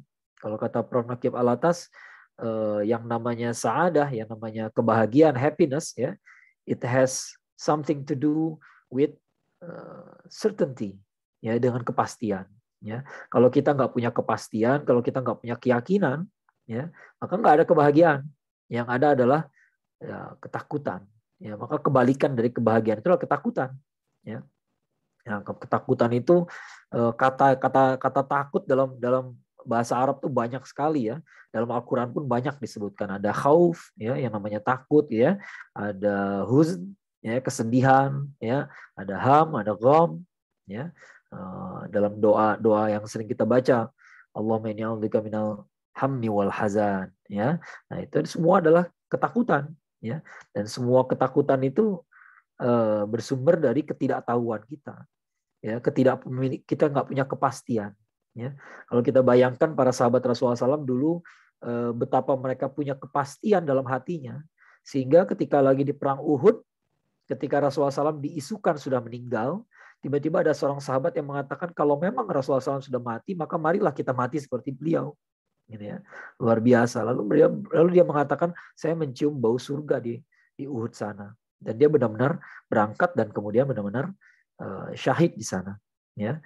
Nah, itulah yang kita lihat namanya kebahagiaan. Kebahagiaan itu bukan hidup panjang, bukan panjang usia, ya. Panjang usia tanpa kepastian tidak ada kebahagiaan di situ. Ya. Ya, tapi kadang-kadang ada orang-orang yang hidupnya singkat saja, ya, tapi dia menjalani hidupnya dengan mantap, menyapa kematian dengan mantap juga, ya. Dan masya Allah itu barangkali hidup yang lebih lengkap daripada yang kita bayangkan, ya. Nah, kalau sudah mengenal siapa Allah, kita mengenal apa itu dunia dan apa itu akhirat. Ya, itu adalah kunci-kunci kebahagiaan kalau menurut Imam Al-Ghazali. Kita harus tahu dunia itu apa. Ya, dunia itu tempat kita ngapain, apa yang bisa ditawarkan dunia kepada kita. Ya, kalau kita mengira dunia itu bisa menawarkan menawarkan kebahagiaan, maka kita akan sedih justru. Kenapa? Karena pada akhirnya kita akan meninggalkan dunia ini. Ya, pada akhirnya kita akan kehilangan dia, ya. Dan ini berat sekali. Ya. Nah, kalau kita mengenal akhirat, kita akan mengenal kebahagiaan yang sesungguhnya. Ya. Kalau Prof. Nakib Alatas menyimpulkan ada 3 jenis kebahagiaan. Yang 2 bisa didapatkan di dunia, yang ketiga tidak. Yang 3 di akhirat saja. Ya. Tingkat kebahagiaan yang pertama adalah kebahagiaan ketika kita bisa mendapatkan apa yang kita inginkan dan kita butuhkan dengan jalan yang benar. Ya, dengan jalan yang benar. Jadi melakukan hal yang benar itu sudah bahagia bagi seorang mukmin. Ya, karena kita tahu kita benar. Ya, kita nggak salah. Ya, kita tahu Allah ridha pada kita insya Allah. Ya, dengan cara yang benar. Walaupun dengan cara yang benar itu barangkali kita mengalami hal yang tidak menyenangkan. Ya, tapi kita sudah benar. Ya. Yang kedua adalah ketika kita merasakan yang kedua itu sifatnya spiritual, gitu ya, spiritual dan permanen, gitu ya, perasaan ketenangan, gitu ya, ketenangan karena kepastian tadi, ya, karena kita punya kepastian dan itu bisa terjadi di dunia, ya. Tapi yang ketiga, kebahagiaan ketiga adalah kita menatap wajah Allah dan itu nggak bisa dialami di dunia, hanya bisa di akhirat, ya. Insya Allah mungkin saya menggambarkannya pun masih kurang bagus ya, tapi yang jelas ini pemikiran yang penting sekali. Kenapa penting sekali, saudara-saudaraku sekalian? Karena sekarang kita menyaksikan masyarakat yang tidak mengerti apa itu bahagia. Ya, itu yang menarik sekali gitu. Ya, saya pernah meneliti ada sebuah survei dari PBB ya yang namanya Ranking of Happiness, yaitu survei tahun 2016 sampai 2018 dirilis tahun 2019. Ya, menurut survei of, Ranking of Happiness itu, ya 10 negara yang paling bahagia di dunia adalah Finlandia, Denmark, Norwegia, Islandia, Belanda, Swiss, Swedia, Selandia Baru, Kanada, dan Austria. Itu 10 yang paling bahagia kata dia. Ya. Indonesia urutan berapa? Urutan 92 dari total 156 negara. Bayangkan gitu ya. Kita urutan 92, berarti kita sangat tidak bahagia. Ya. Nah, tapi ada yang menarik karena saya suka berpikiran agak nakal sedikit gitu ya. Saya perbandingkan dengan statistik yang lain, data yang lain yang menurut saya lebih bisa dipastikan, yaitu data tingkat bunuh diri. Ya, ternyata semua negara-negara yang 10 besar tadi yang katanya paling bahagia gitu ya, mereka termasuk ya rata-rata sekitar 30 besar ya, 30 besar. Bahkan negara Swiss yang ya kalau kita lihat negara Swiss itu sering jadi tempat wisata yang sangat menyenangkan ya, sangat indah, sangat tenang, apalagi negaranya negara netral, nggak bakal perang gitu ya. Tapi ternyata dia tingkat bunuh dirinya nomor 18 di dunia. Ya. Nah, nomor 18 cukup tinggi, ya, cukup tinggi. Sementara Indonesia di posisi berapa? Alhamdulillah Indonesia posisi 158 dari 183. Jadi tingkat bunuh diri kita sangat rendah ya dibanding negara-negara yang katanya bahagia. Ini kan masalah betul gitu ya. Karena ketika orang disodori data ranking of happiness, ketika mereka tidak melihat ada negara Islam, banyak orang-orang yang galau. Dia mengatakan orang Islam ternyata nggak bahagia. Ya, di mana masalahnya? Ya, seperti kata Prof. Azad tadi, ini masalah bagaimana Barat membangun pengetahuannya, bagaimana mereka mengkonstruksi pemikirannya. Menurut pemikiran mereka, bahagia itu parameternya adalah penghasilan, kebebasan, dan sebagainya. Ada 7 parameter kalau nggak salah ya, penghasilan, kebebasan, ya, korupsi dan sebagainya. Ya. Oleh karena itu yang paling bahagia Finlandia kata mereka. Ya, tapi Finlandia itu tingkat bunuh dirinya 5 kalinya Indonesia, 5 kalinya Indonesia. Ya, kenapa? Ya karena parameter-parameter tadi. Ya, kalau saya ditanya ya tanpa kaidah berpikir sama sekali gitu ya, kalau saya ditanya apa sih parameter kebahagiaan, yang kepikiran pertama kali adalah keluarga. Ya, bagaimana kita bisa bahagia tanpa keluarga, atau keluarga kita ada tapi berantakan. Ya, kita punya anak tapi anak kita tidak terurus, kita punya suami atau istri tapi dia selingkuh. Ya, apa nikmatnya hidup kayak begitu? Ya, nggak ada gunanya gaji besar, rumah besar nggak ada gunanya. Ya, anak-anak satu pakai narkoba, yang satu ditangkap di penjara, nggak nikmat. Ya, nah, tapi kalau dipikirkan, kalau parameter keluarga dimasukkan, kira-kira negara Barat posisinya di mana? Ya, that's the problem. Itulah masalahnya gitu ya. Barat punya standar sendiri. Mereka bilang kebahagiaan itu A, B, C, D. Kalau menurut saya tidak. Ya, penghasilan nggak selalu menjadi penyebab kebahagiaan. Ya, kebebasan juga enggak. Ya, sekarang ini banyak ada sebuah dokumenter lah yang saya temukan di YouTube ya, bagaimana banyak orang-orang yang menyesal setelah operasi kelamin. Bayangkan gitu ya, sudah ganti kelamin menyesal. Ya, ternyata kebebasan itu tidak membahagiakan manusia, karena seringkali manusia salah buat keputusan. Ya, ketika manusia dibebaskan bikin pilihan, ternyata pilihannya kadang-kadang bodoh, ya, nggak cerdas. Ya, pada akhirnya menyesal juga. Ya, jadi kebebasan itu bukan parameter kebahagiaan. Nah, ini masalah. Gitu. Dan di Indonesia sekarang kita jumpai demikian. Ya, kita lihat ada orang bercanda-canda, menjadi komedian. Pada akhirnya saking susahnya dia mencari bahan, akhirnya agama ditertawakan, nabi ditertawakan, Tuhan ditertawakan. Ya, kelihatannya kayak bahagia, padahal ternyata punya masalah hidupnya. Kehidupan pribadinya berantakan dan sekarang terungkap. Ya. Kemarin ada influencer yang kaya raya pulang dari Amerika Serikat, kemudian disuruh karantina sebentar saja. Ya, ternyata nggak tahan, pergi lari ke Bali. Tiba-tiba followernya mengatakan dia berhak bahagia. Oh, berarti selama ini belum bahagia ya. Berarti jalan-jalan ke Amerika Serikat sementara orang-orang di pandemi ini keluar kota aja mikir 2 kali. Ternyata dia nggak bahagia. Ya, no, that's not happiness. Ya, ternyata dia nggak punya kebahagiaan. Dan ternyata followernya tahu. Tapi anehnya masih di follow juga. Ya, jadi krisis betul gitu, krisis sangat dahsyat sekali. Pada akhirnya kita hidup kita akan kacau semua, dan kebayang kalau masyarakat Indonesia yang 200 sekian puluh juta, lebih dari 250 ya, lebih dari 250 juta ini ternyata tidak bahagia. Ya, betapa kacaunya negara ini. Ya, orang segini banyak tapi mencari kebahagiaan di tempat yang salah. Ya, betul-betul ya, cilaka besar. Ya.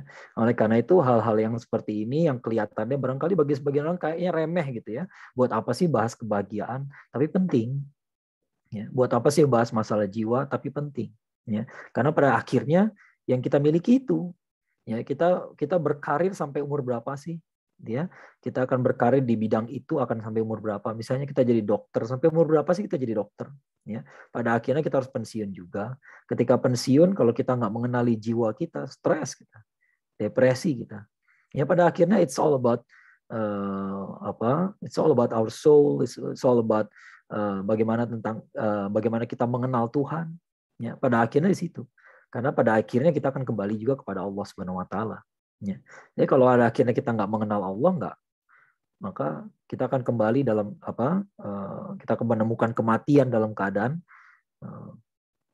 tidak punya jawaban atas apapun.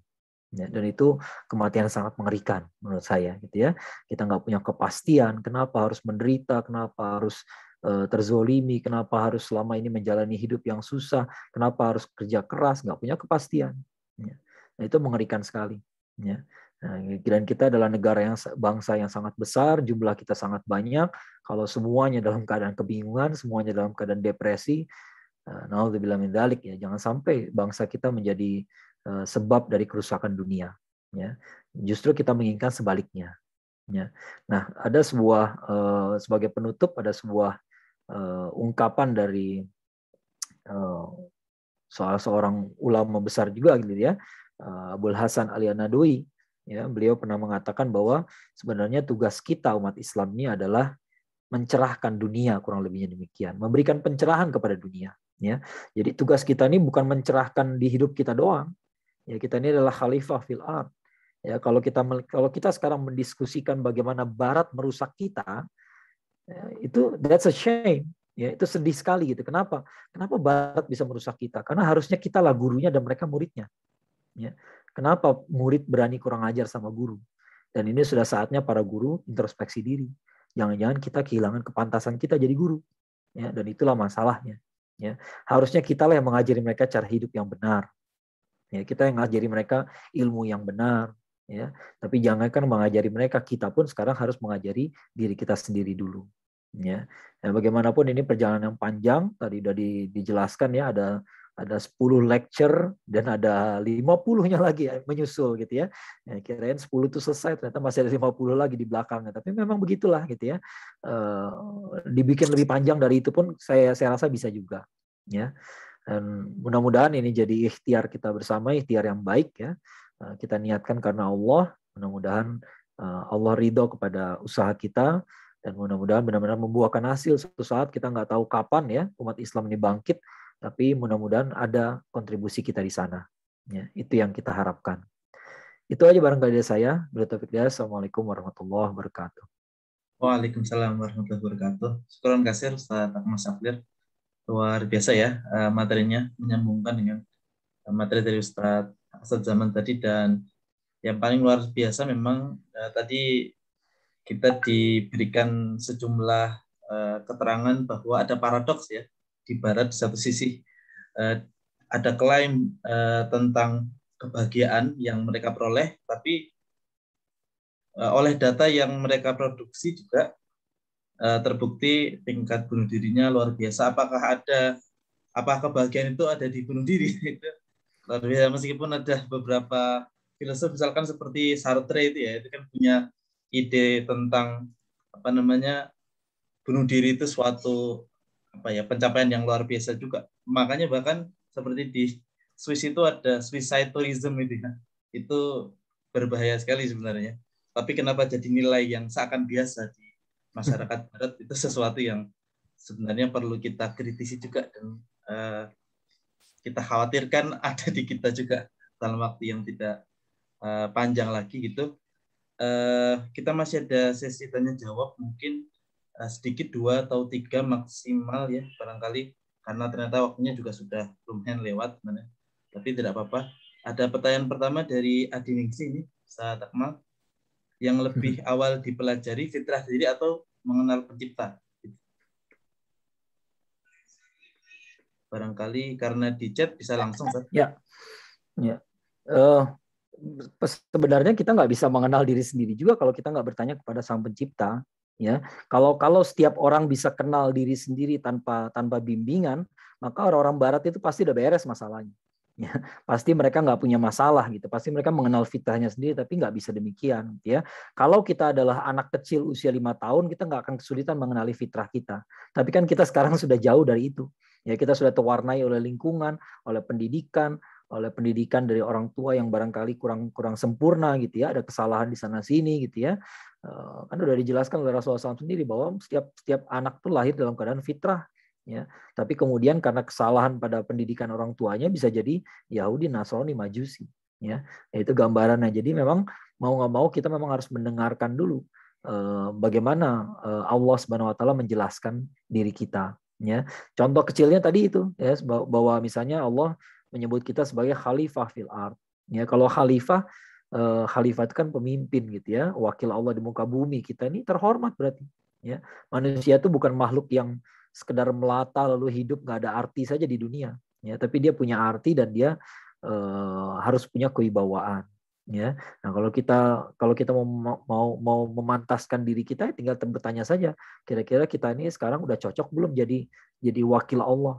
Kalau belum cocok ya dipantaskan ya. Nah, itu kan dari satu kata khalifah fil ard saja, dari satu kalimat khalifah fil ard saja kita udah bisa mengenali diri kita. Ya, bahwa ternyata kita bukan makhluk yang hina, kita adalah makhluk yang mulia. Kalau kita hina ya kita menghinakan diri sendiri. Ya. Itu karena kita menghinakan diri sendiri, bukan karena dari asalnya kita hina, enggak ya. Ya, jadi kalau sekali lagi ya, kalau kita masih dalam fitrah kita seperti anak umur 5 tahun, 3 tahun, nggak sulit buat kita mengenali fitrah. Tapi kalau kita udah kayak sekarang gitu ya, apa boleh buat, kita harus mendengarkan dulu bagaimana Allah Subhanahu wa taala menjelaskan hakikat manusia. Fadhol. Oke, ada langsung 2 pertanyaan terakhir ya, teman-teman, barangkali. Yang pertama dari Mas Lukman, yang kedua dari Mas Reza. Dari Mas Reza yang lebih pendek pertanyaannya. Bagaimana cara efektif untuk mengawali diri kita, mengenal diri kita sendiri. Kemudian selanjutnya dari Mas Lukman, mungkin bisa sekalian ada seperti framing yang cukup negatif terhadap Islam, dipandang melakukan agresi terlebih dahulu kepada Barat dan seterusnya. Nah, mungkin Ustaz Akmal juga bisa melihat di situ bagaimana kita meresponnya. Gitu. Ya, yang pertama bagaimana cara efektif dan mudah mengawali diri kita atau mengenal diri kita sendiri gitu ya. Ya, sama jawaban saya seperti tadi ya. Memang kelihatannya barangkali nggak tahu apa. Saya rasa sudah cukup jelas ya. Jadi sekali lagi yang lebih mengenal diri kita seperti saya bilang tadi ya, manusia itu dikasih kebebasan. Apakah dia pasti otomatis bahagia? Enggak. Karena kadang-kadang manusia bikin keputusan yang salah gitu. Ya, keputusannya blunder gitu ya. Tiba-tiba dia memutuskan saya lahir laki-laki tapi saya ingin jadi perempuan misalnya. Ya, setelah dia operasi kelamin ternyata dia menyesal. Ya, kalau udah operasi kelamin mau diapain? Ya, akhirnya terbukti loh bahwa keputusan dia salah gitu ya. Nah, jadi nggak bisa dalam kondisi kita yang sekarang sudah dewasa gitu ya, sudah terwarnai oleh macam-macam gitu ya. Lalu kita mengenali fitrah kita sendiri dengan cara bertanya pada diri sendiri nggak bisa. Ya, mau nggak mau kita harus mengenal diri kita sebagaimana diuraikan oleh Allah Subhanahu wa taala dan Rasulnya. Ya, dan Rasulnya. Nah, di sini pentingnya kalau saya mengatakan di sini pentingnya posisi Rasulullah SAW. Rasulullah SAW adalah hujah Islam kalau menurut saya. Ya, Rasulullah SAW adalah hujah bahwa Islam itu benar. Ya, bukan hujatul Islam seperti Imam Al-Ghazali gitu. Maksudnya adalah Rasulullah SAW itu pribadi beliau itu adalah bukti Islam itu benar. Ya, bukan hanya benar artinya hasilnya bagus, tapi juga benar dalam arti bisa dipraktekkan. Ya, doable gitu ya, bisa realistis ya. Islam itu bukan suatu utopia, bukan suatu hal yang terlalu berat, terlalu too good to be true gitu ya. Enggak kayak begitu gitu ya. Islam itu bukan too good to be true, tapi bisa dikerjakan. Ya, bisa realistis untuk dikerjakan. Dan kalau dikerjakan hasilnya bagus. Ya, kenapa kita yakin sama Islam? Karena sudah ada contohnya, sudah ada buktinya gitu ya. Hal yang sama nggak terjadi pada ideologi lain. Ya, misalnya kita menyelidiki Marxisme gitu ya. Karl Marx itu apakah persis seperti yang dia katakan? Ya, Karl Marx itu punya teori begini soal masyarakat. Pertanyaannya, dia pernah mimpin masyarakat nggak? Enggak. Ya, dia menyerukan revolusi. Dia pernah terlibat dalam revolusi nggak? Enggak. Ya, apakah dia orang terpandang di tengah masyarakat, disukai semua orang? Enggak. Ya, tapi Nabi kita bicara masyarakat, beliau memimpin masyarakat. Beliau orang yang percaya di tengah-tengah masyarakat. Belum jadi Nabi saja namanya udah Al-Amin. Ya, beliau bicara keluarga, beliau juga berkeluarga. Beliau bicara soal anak, beliau punya anak. Ya, beliau bicara jihad, beliau paling depan dalam jihad. Beliau bicara sedekah, beliau paling ringan bersedekah. Jadi semua yang beliau katakan itu beliau kerjakan dan berhasil. Ya. Nah, oleh karena itu kita percaya sama Islam, sekarang tinggal kita mengikuti Islamnya aja.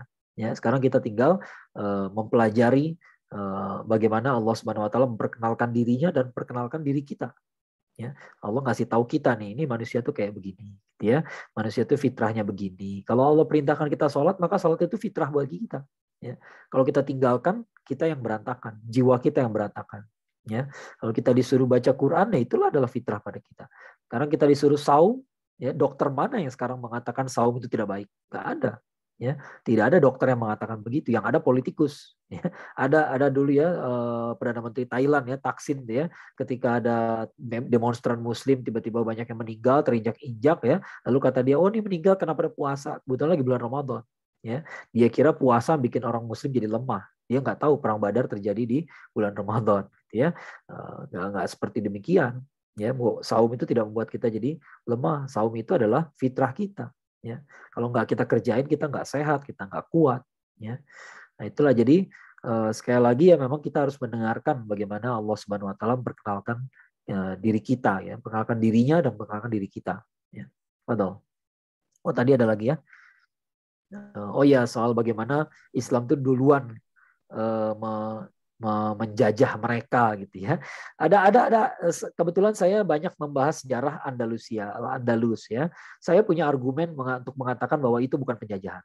Ya, argumennya apa? Pertama, yang namanya penjajahan udah pasti memperbodoh rakyat asli. Gitu ya. Ya, tapi ketika Islam itu kan datang ke Spanyol, ke Andalusia dari Maroko. Ketika orang Maroko datang ke Spanyol, apa yang terjadi pada orang Spanyol? Mereka maju. Dan setelah ditinggalkan oleh Islam, Spanyol jadi apa? Apakah pernah Spanyol jadi pusat sains dunia setelah itu? Never. Ya, Spanyol terkena karena apa? Karena inkuisisi. Coba aja googling Spanish Inquisition. Ya, silakan di googling Spanish Inquisition. Itulah inkuisisi yang paling menakutkan di seluruh dunia. Ya, seluruh dunia paling menakutkan. Ketika saya bawa jemaah ke Spanyol, ya pas di kota Toledo itu ada pameran alat-alat penyiksaan. Ya cuman karena kita nggak punya jadwal, nggak punya waktu untuk belok ke situ gitu ya, jadi nggak bisa lihat. Mereka membuat alat-alat penyiksaan itu jadi kayak penyiksaan itu kayak seni ya buat mereka gitu ya. Dan itu Spanyol ya. Spanyol setelah itu nggak pernah terkenal karena sains. Spanyol tuh jadi pusat sains dunia di zaman Islam, and that's it, nggak ada lagi yang lain. Ya, bahkan nih kalau mau kata-kata orang netral ya, bukan dari kata-kata saya kan Muslim gitu ya. Orang yang kita anggap netral lah gitu ya. Nah ada orang namanya Washington Irving. Washington Irving itu orang Amerika, ya. Dia mengumpulkan legenda-legenda di sekitar ya sebenarnya di seluruh Andalusia sih gitu ya. Dari Antasebia sampai Granada, ya. Nah, dia mengatakan ada polanya. Semua legenda, semua urban myth ya di Spanyol itu, ya, pertama selalu melibatkan harta karun, dan anehnya harta karun itu selalu dari orang Islam. Selalu dari orang-orang Moors. Ya. Kesimpulannya Washington Irving apa? Kesimpulan dia orang Spanyol itu inferior dengan sejarahnya sendiri. Ya, kenapa? Karena mereka tahu mereka tuh pernah berjaya, tapi berjayanya itu di zaman Islam.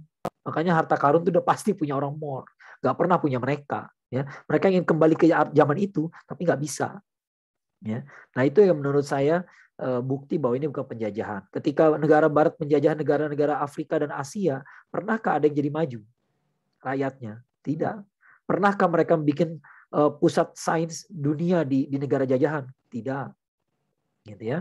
Dan kalau kita lihat sejarahnya lebih teliti lagi, gitu ya, Maroko itu kan diislamkan oleh orang-orang Arab. Orang Arab mengislamkan Maroko, tapi menariknya orang Maroko lah yang mengislamkan Andalusia. Kalau penjajahan nggak mungkin begitu. Kalau penjajahan Belanda datang ke Indonesia, Indonesia nggak bisa berbuat apa-apa.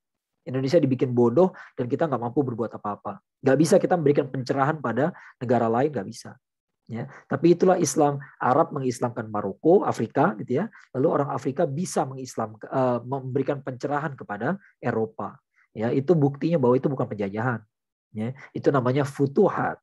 Futuhat itu bukan hanya penaklukan artinya, karena fatah itu artinya bukan penaklukan saja, tapi juga pencerahan.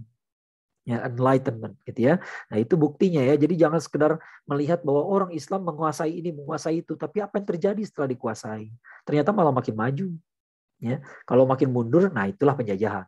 Ya, di mana-mana penjajahan polanya begitu. Mana ada negara penjajah yang mau negara jajahannya jadi pinter? Nggak ada. Ya, tapi Islam demikian. Lihat hasilnya Spanyol di Filipina. Ya, Filipina adalah bangsa Melayu yang betul-betul kehilangan kemelayuannya. Hampir total kehilangan Melayunya. Ya, hanya tinggal beberapa daerah saja yang masih melihara kemelayuannya. Saya pernah ketika konferensi di Malaysia, saya ketemu sama dosen dari Filipina, dia masih berbicara bahasa Melayu. Dia bilang udah nggak banyak yang bisa bahasa Melayu di antara kami. Ya, tapi aslinya dia Melayu, wajahnya nggak ada bedanya sama kita. Ya, Filipina tuh paling mirip sama kita. Ya, tapi bahkan nama mereka pun, orang Filipina nama mereka sudah jadi apa? Sudah jadi Spanyol kan? Ya, nama presidennya siapa? Marcos, Ramos, Rodriguez, Fernandez, gitu ya. Nggak ada orang Melayu bernama itu. Ya, penjajahannya lebih sadis daripada Belanda. Kalau Belanda menjajah kita, ada nggak orang Indonesia namanya jadi kayak Belanda? Nggak ada. Ya, nggak ada sama sekali gitu. Ya, nama kita jadi Akmal de Bogor gitu ya, asalnya de Bogor nggak ada. Ya, so, kita namanya masih tetap nama Indonesia. Ya, jadi ini bukti bahwa betapa kerasnya penjajahan mereka, dan mereka terkenal karena itu, karena penjajahan sangat keras. Di Amerika Selatan, Amerika Tengah, suku-suku Inka kan habis sama Spanyol. Ya, nah, tapi Spanyol ketika dikuasai Islam nggak terjadi begitu. Ya, dan itulah saat-saatnya mereka golden age-nya Spanyol itu ya Andalusia, dan itu nggak bisa mereka ulang. Ya, nah itu yang bisa saya sampaikan. Ya, atau baik, syukran kasih Ustaz Akmal Syafril, luar biasa. Saya rasa pemaparannya juga jawaban-jawaban beliau tadi yang terakhir, tapi memang kita sudah ada di ujung acara. Dari 90 menit yang kita janjikan di awal juga sudah lebih. Tapi saya rasa insya Allah teman-teman semuanya merasakan manfaat yang luar biasa. Alhamdulillah, Prof. Asad Zaman also with us from the beginning to the end of this session. Prof. Asad, maybe if you have very last 2, 3, or 4 sentences to deliver to us.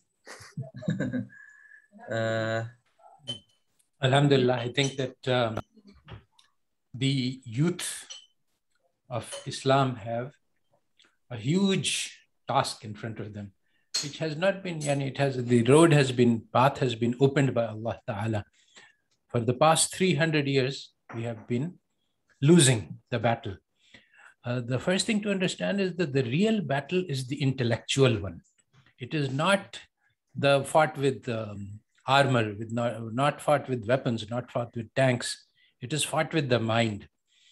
And Allah Ta'ala has given us the very best equipment to fight this battle. The Quran and the Hadith, they are hidden treasures. The biggest problem is that we are so impressed by the West that we don't study our own intellectual tradition.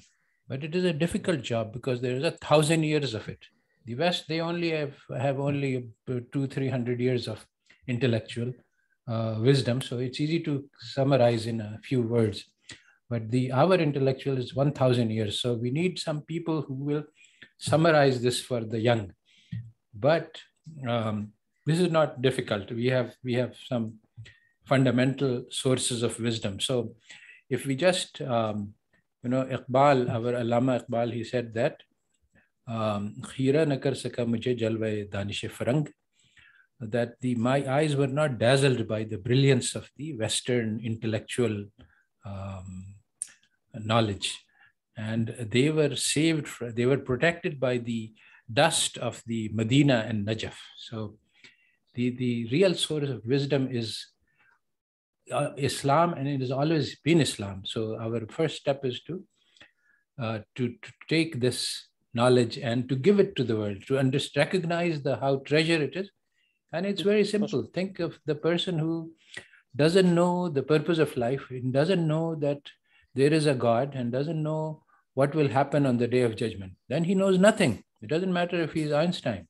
But this is the basic understanding that we have to have, that knowing that there is death and that there is God and there is judgment, these are the most important sources of knowledge. And then everything is built upon that knowledge. And someone who doesn't know this, he's blind, so he cannot discover real knowledge. So have confidence, and remember that a road of 1,000 miles begins with a single step. So one of the lessons for students from my own experience is that if there is something you can't understand, and everything will be like that, it's too difficult. So don't be discouraged. Just try to understand one step in that. So if there is 1,000 things that need to be understood, just make one small step, make one advance in knowledge, and do that every day. And you can travel 1,000 miles, but just by taking small steps. So don't be discouraged because there's a mountain of things that needs to be done. And there is a mountain of things which needs to be done. But just take one step, because Allah Ta'ala doesn't look at the result, He looks at our effort. So there is a hadith that if it is the day of judgment and you can hear the sur, but you are planting a seed. Now the seed will grow into a tree, so there's no point in it. But no, go ahead and plant that seed. Put it in the ground, because you're doing your part, and the growing of the tree is up to Allah. So it doesn't matter. You're supposed to do your little thing. It's like the story. Now let me end the last thing, that there's the story that there is a huge fire which is burning Ibrahim alayhi salam, and one little bird is carrying one drop of water. So the other birds say to him, "What are you doing? Are you crazy? What will this one drop of water do? Look at that big fire." So the bird says that on the day of judgment, Allah Ta'ala will ask me, "What were you doing when my dost Ibrahim Khalilullah was burning?" So the bird, I will be able to say, I was doing what was in my power. This is the thing. Carry your one drop, do your one drop, and Allah Ta'ala will take care of the rest. So that's the last thing I wanted to say. Thank you. Okay. Again and again, we express our gratefulness and also our honor to be with you, Prof. Asad Zaman. Dari Ustadz Akmal, kalau ada 1-2 kalimat terakhir boleh untuk menutup acara. Ya, mungkin supaya bisa sekalian melengkapi apa kata Prof. Asad tadi gitu ya, bisa menambahkan biar semangatnya sama gitu ya. Saya cuma ingin mengatakan saja ini suatu hal yang sering saya katakan, bahwa sebenarnya kemenangan Allah dan Rasul, kemenangan Islam, ya, kejayaan Islam itu sudah disebutkan oleh Allah dan Rasulnya. Dan kalau Allah dan Rasulnya sudah mengatakan demikian, pasti terjadi. Ya, maka kita berkumpul di sini bukan khawatir bahwa itu nggak akan terjadi, itu udah pasti akan terjadi. Ya, kita nggak perlu khawatir lagi soal itu. Yang perlu kita khawatirkan adalah kalau sampai itu terjadi, nggak tahu kapan gitu ya, jangan sampai kita nggak termasuk ya di antara orang-orang yang berkontribusi di dalamnya. Ya, nanti akan ada orang bermacam-macam, ada yang berkontribusi, ada yang menjadi merintangi, ya, ada juga yang hanya menyusahkan saja, ada juga hanya menjadi penonton, dan sangat rugi sekali kalau kita nggak terlibat di dalamnya. Ya, mudah-mudahan kita semua melibatkan diri dalam upaya memenangkan Islam ini, ya, dan kita bisa mulai dari sekarang. Kita nggak usah khawatir seperti kata Prof. Asad tadi ya, nggak usah khawatir akan terjadi apa enggak di masa hidup saya, apakah saya yang akan jadi begini begitu, nggak usah dipikirin. Ya, cukup yang penting kita lakukan apa yang kita bisa dan kita lakukan dari sekarang, insya Allah nggak akan menyesal. Ya, itu aja dari saya. Enggak, Fadal.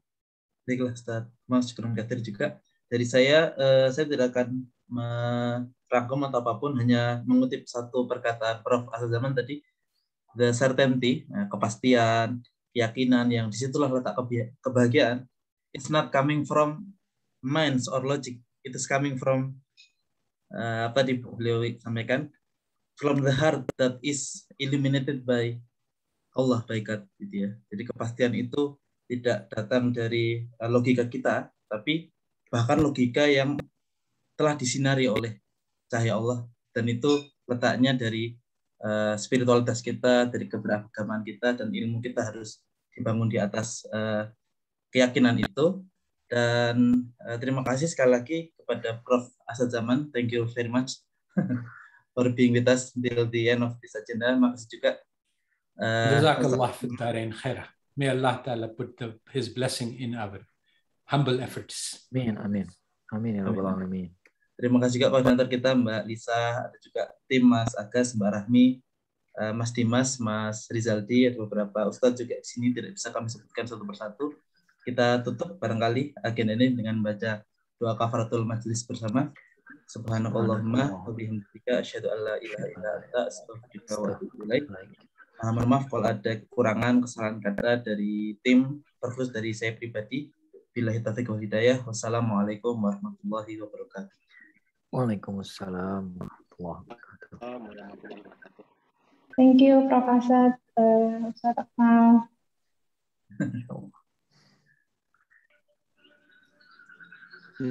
Jazakumullah khairan.